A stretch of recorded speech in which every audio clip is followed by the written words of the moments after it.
क्या कहेंगे आज? बिस्मिल्लाहिर्रहमानिर्रहीम। जैसे कि सब दोस्तों ने बताया, आपने सवाल के उन्होंने जवाब दिए। बात ये है कि पिछला इलेक्शन भी हुआ था, इसी बोर्ड ने करवाया था।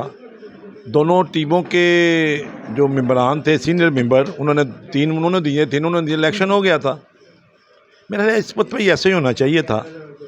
अगर किसी को इतराज़ था तो कोई बात नहीं, वो भी हमारे भाई हैं, है तो ताजर ही ना, ठीक है ना जी, है तो ताजर ही। तो बहरहाल चैम्बर का इसमें कोई तल्लक नहीं है। आज तक मैंने नहीं देखा किसी मार्केट इलेक्शन भी चैम्बर ने करवाया हो।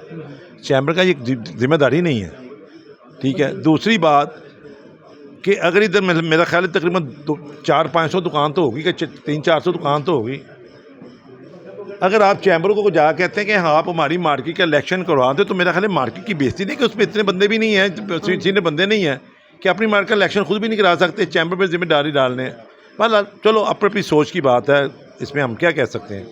बहरहाल मैं उमर भट्ट को मुबारकबाद पेश करता हूँ, और मैंने उनको आज भी यही कहा है कि आप अपने काम करें, किसी को डिस्कस मत करें। और मैं अपने दोस्तों को कहता हूँ, सब दोस्तों को, किसी को डिस्कस मत करें। जो आपको ड्यूटी मिली है आप उस पर तवज्जो दें और लोगों की खिदमत करें। बस मैं तो यही कहूँगा। और मैं दोबारा फिर उमर भट्ट को मुबारक देता हूँ कि वो बिला मुकाबला हुआ है, उसकी ज़्यादा जिम्मेदारी बढ़ गई है। Thank you ji.